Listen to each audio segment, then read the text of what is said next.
ang handog namin sa mga K-pop fanatics dahil narito na ang latest sa mga nagwagapuhang Korean idols nyo. Una sa listahan, ang much-anticipated comeback ng SS501 star, Kim Yoon-jung.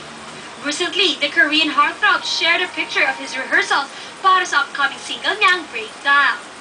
Busy para sa kanyang comeback si Kim Yoon-jung, kaya naman todo practice siya para ma-perfect ang kanyang pagkanta at syempre ang kanyang mga dance moves.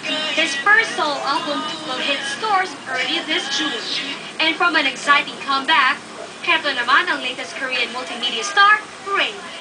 Well, hindi talaga mapigilan pag-usapan ang Time's most influential person na si Rain.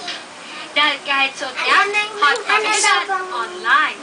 The Korean idol recently tweeted a picture of him sa Germany having fun kung saan spotted siyang wearing a bold leopard print shirt. At last but not the least, sino Super Junior ang adik maglaro ng Angry Birds? Yan ang Sujuhang na si Siwon.